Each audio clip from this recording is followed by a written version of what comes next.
ಹೇ ಕರ್ನಾಟಕ, ಇವತ್ತು ನಾನು ನಿಮಗೆ ಸಕ್ಕರೆ ಮತ್ತು ಬೆಲ್ಲನ ಯೂಸ್ ಮಾಡ್ದೇ ಡ್ರೈ ಫ್ರೂಟ್ಸ್ ಲಡ್ಡುನ ಹೇಗೆ ಮಾಡೋದು ಅಂತ ತೋರಿಸ್ಕೊಡ್ತಾ ಇದ್ದೀನಿ.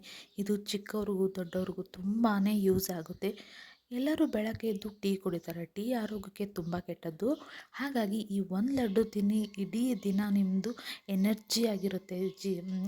ಅವತ್ತಿನ ದಿನ ಅಷ್ಟು ರುಚಿಯಾಗಿರುತ್ತೆ. ಏನಕ್ಕಪ್ಪ ಅಂತಂದರೆ ಇದಕ್ಕೆ ನಾನು ಸಕ್ಕರೆ ಬೆಲ್ಲ ಎರಡನ್ನೂ ಯೂಸ್ ಮಾಡಿಲ್ಲ, ಅಷ್ಟು ಒಳ್ಳೆಯದು.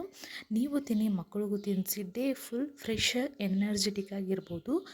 ಸೊ ಇಲ್ಲಿ ನಾನು ಫಸ್ಟು ಯಾವೆಲ್ಲ ಬೀಜಗಳು ನಿಮಗೆ ಬೇಕಲ್ವ, ಸೀಡ್ಸು ಅವೆಲ್ಲನೂ ತೊಗೋಬೋದು.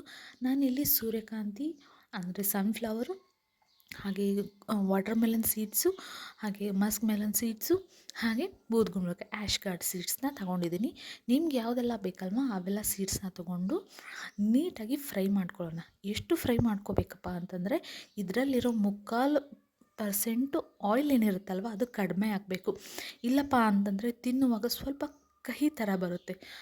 ಕಹಿ ಮೀನ್ಸ್ ಇಸ್ ನಾಟ್ ದಟ್ ತುಂಬ ಕಹಿ ಅಲ್ಲ, ಸ್ವಲ್ಪ ಆಯಿಲ್ನೆಸ್ ಬರುತ್ತೆ. ಸೊ ಅದು ಕಡಿಮೆ ಆಗಬೇಕು ಅಂತಂದರೆ ನೀವು ಚೆನ್ನಾಗಿ ಹುರ್ಕೋಬೇಕು. ಓಕೆನಾ. ಎಣ್ಣೆ ತುಪ್ಪ ಏನೂ ಬೇಡ, ಹಾಗೆಯೇ ಡ್ರೈ ರೋಸ್ಟ್ ಮಾಡ್ಕೊಳ್ಳಿ.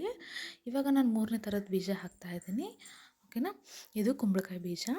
ಇವನ್ನೆಲ್ಲನೂ ಹಾಕಿ ಚೆನ್ನಾಗಿ ನಾವು ಇದು ಹುರ್ಕೊಳ್ಳೋಣ. ಇವಾಗ ಬೇಸಿಗೆ ಕಾಲ ಅಲ್ವಾ, ಮಾಮೂಲಿ ಎಲ್ಲರ ಮನೆಯಲ್ಲೂ ವಾಟರ್ ಮೆಲನ್ ಇರುತ್ತೆ. ಆ ಬೀಜಗಳನ್ನು ಬಿಸಾಕಬೇಡಿ. ಆ ಬೀಜಗಳನ್ನು ಸಪ್ರೇಟ್ ಮಾಡಿ ಬಿಸಿಲಲ್ಲಿ ಒಣಗಿಸಿ ಅದ್ರ ಮೇಲುಗಡೆ ಕಪ್ಪಿರುತ್ತಲ್ವ ಅದೆಲ್ಲ ತೆಗೆದುಬಿಟ್ರೆ ಬಿಳಿ ಆಗುತ್ತೆ. ನಾನು ಆಗಲೇ ತೋರಿಸಿದ್ನಲ್ಲ ವಿಡಿಯೋದಲ್ಲಿ, ಆ ಥರ ಬೆಳ್ಳಗಾಗುತ್ತೆ. ಅದೇನೇ ನಾವು ಮಾಡ್ಕೋಬೋದು. ನಾನು ಕೂಡ ಅದನ್ನ ಮನೆಯಲ್ಲೇ ಮಾಡ್ಕೊಂಡಿದ್ದು. ಇದಾದಮೇಲೆ ನಾನು ಇದಕ್ಕೆ ಬಾದಾಮಿ ತೊಗೊಂಡಿದ್ದೀನಿ. ಬಾದಾಮಿ, ಗೋಡಂಬಿ ಹಾಗೆ ಪಿಸ್ತಾ ತೊಗೊಂಡು ಚೆನ್ನಾಗಿ ಡ್ರೈ ರೋಸ್ಟ್ ಮಾಡ್ಕೊಳ್ಳೋಣ. ಒಂದ್ಸಲ ನಿಮಗೆ ಬೇಕಂದರೆ ಒಣ ಬಟ್ಟೆಯಲ್ಲಿ ಕ್ಲೀನಾಗಿ ಒರೆಸ್ಕೊಳ್ಳಿ, ಸ್ವಲ್ಪ ಧೂಳು ಆ ಥರ ಏನಾದ್ರು ಇತ್ತು ಅಂದರೆ. ಇವಾಗ ನೋಡಿ ನೀಟಾಗಿ ಫ್ರೈ ಮಾಡ್ಕೊಂಡಿದ್ದೀನಿ. ಇಲ್ಲಾಂದರೆ ನಿಮಗೆ ನೀವು ಇದನ್ನು ಕುಟ್ಬಿಟ್ಟು ಸ್ವಲ್ಪ ಕುಟ್ಬಿಟ್ಟು ಬೇಕಾದರೂ ಪುಡಿ ಹುರ್ಕೋಬೋದು. ನಾನಿಲ್ಲಿ ಹಾಗೆ ಫುಲ್ ಹಾಕಿಬಿಟ್ಟು ಹುರ್ಕೋತಾ ಇದ್ದೀನಿ. ಇದಾದಮೇಲೆ ಇದಕ್ಕೆ ಪಿಸ್ತಾ ಹಾಕಿದ್ದೀನಿ. ಪಿಸ್ತಾನು ಕೂಡ ಚೆನ್ನಾಗಿ ನೀಟಾಗಿ ಫ್ರೈ ಮಾಡ್ಕೊಳ್ಳಿ. ಇದಾದಮೇಲೆ ಗೋಡಂಬಿ ಹಾಕಿದ್ದೀನಿ. ಗೋಡಂಬಿನೂ ಕೂಡ ಅಷ್ಟೇ ನೀಟಾಗಿ ಫ್ರೈ ಮಾಡ್ಕೊಳ್ಳಿ.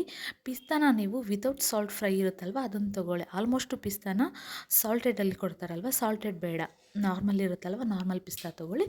ಇದನ್ನೆಲ್ಲನೂ ಸ್ವಲ್ಪ ಹೊತ್ತು ತಣ್ಣಗಾಗೋಕ್ಕೆ ಬಿಡೋಣ. ಬಿಟ್ಟು ಇಲ್ಲಿ ನಾವು ಖರ್ಜೂರ ಇದೆಯಲ್ವ, ಡೇಟ್ಸು, ಅದನ್ನು ಬೀಜ ತೆಗೆದು ಒಂದು ರೌಂಡ್ ಮಿಕ್ಸಿ ಹಾಕ್ಕೊಂಡಿದ್ದೀನಿ. ಜಸ್ಟ್ ಒಂದು ರೌಂಡ್ ಸಾಕು. ಇದಾದಮೇಲೆ ಬಾಣಲೆಗೆ ತುಪ್ಪ ಹಾಕೋಣ. ತುಪ್ಪ ಹಾಕಿದಾದ್ಮೇಲೆ ಏನು ಇದು ಮಾಡ್ಕೊಂಡಿದ್ದೀವಲ್ಲ, ಹುರ್ಕೊಂಡು ಇಟ್ಕೊಂಡಿದ್ದೀವಲ್ಲ, ಮಿಕ್ಸಿ ಮಾಡಿಕೊಂಡು ಅದನ್ನು ತುಪ್ಪಕ್ಕೆ ಹಾಕಿ ನೀಟಾಗಿ ಚೆನ್ನಾಗಿ ಮಿಕ್ಸ್ ಮಾಡ್ಕೊಳ್ಳೋಣ. ತುಪ್ಪದಲ್ಲಿ ಇದು ಆಗೋ ಥರ, ಯಾಕಂದರೆ ಮಿಕ್ಸಿ ಹಾಕಿರ್ತೀವಲ್ಲ ಸ್ವಲ್ಪ ಗಂಟು ಇರುತ್ತೆ. ಹಾಗಾಗಿ ನೀಟಾಗಿ ಬಿಡಿಸ್ಕೊಳ್ಳೋಣ ತುಪ್ಪದಲ್ಲಿ ಹಾಕಿ. ನೋಡಿ ಇವಾಗ ನಾನು ಮಾಡ್ತಾಯಿದ್ದೀನಲ್ವ, ಇದೇ ಥರ ನೀವು ಕೂಡ ಮಾಡಿ. ಇದಕ್ಕೆ ಸ್ವೀಟ್ ಬೇಡ. ಏನಕ್ಕಪ್ಪ ಅಂದರೆ ಖರ್ಜೂರನೇ ಆಲ್ರೆಡಿ ಸ್ವೀಟ್ ಇರುತ್ತೆ. ಹಾಗಾಗಿ ನಮಗೆ ಇದಕ್ಕೆ ಬೆಲ್ಲನೂ ಬೇಡ, ಸಕ್ಕರೆನೂ ಬೇಡ, ಅಷ್ಟೇ ನೀಟಾಗಿ ಆಗುತ್ತೆ.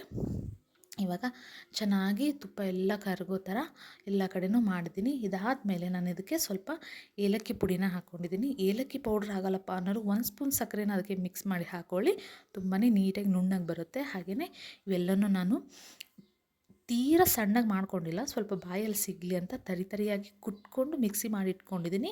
ನಿಮ್ಗೆ ಯಾವ ಥರ ಬೇಕು ನೋಡಿ. ನಿಮಗೆ ಫುಲ್ ಸಣ್ಣ ಬೇಕು ಅಂತಂದರೆ ಮಿಕ್ಸಿಗೆ ಹಾಕ್ಕೊಂಬಿಡಿ, ಇಲ್ಲ ಅಂತಂದರೆ ಸಾಕು ಇಷ್ಟ ಥರ ಆದರೆ. ಅದಾದಮೇಲೆ ನಾನು ಒಂದಿಲ್ಲಿ ಅರ್ಧ ಒಣ ಕೊಬ್ಬರಿನ ತುರ್ಕೊಂಡು ಇಟ್ಕೊಂಡಿದ್ದೀನಿ. ಈ ಕೊಬ್ಬರಿ ಕೂಡ ನಿಮಗೆ ಆಪ್ಷನಲ್ಲು, ನಿಮಗೆ ಬೇಕಂದರೆ ಹಾಕ್ಕೋಬೋದು, ಇಲ್ಲಾಂದರೆ ಬೇಡ. ಬಟ್ ನಾನು ಇದಕ್ಕೆ ಸ್ವಲ್ಪ ಕೊಬ್ಬರಿ ಹಾಕ್ತಿದ್ದೀನಿ.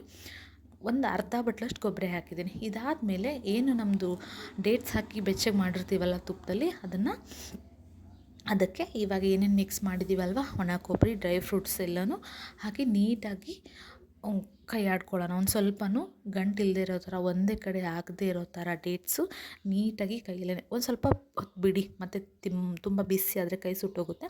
ಒಂದು 5-10 ನಿಮಿಷ ಬಿಡಿ. ಇದಾದಮೇಲೆ ನೀಟಾಗಿ ನೋಡಿ ಈ ಥರ ಮಾಡಿದರೆ ಆರಾಮ್ ನೀಟಾಗಿ ಉಂಡೆ ಆಗುತ್ತೆ. ನಿಮಗೆ ಬೇಕಂದರೆ ಮೇಲ್ಗಡೆ ಇನ್ನೂ ಸ್ವಲ್ಪ ತುಪ್ಪ ಹಾಕ್ಕೊಳ್ಳಿ. ನೋಡಿ ತುಂಬಾ ನೀಟಾಗಿ ಲಡ್ಡು ರೆಡಿ ಆಗುತ್ತೆ.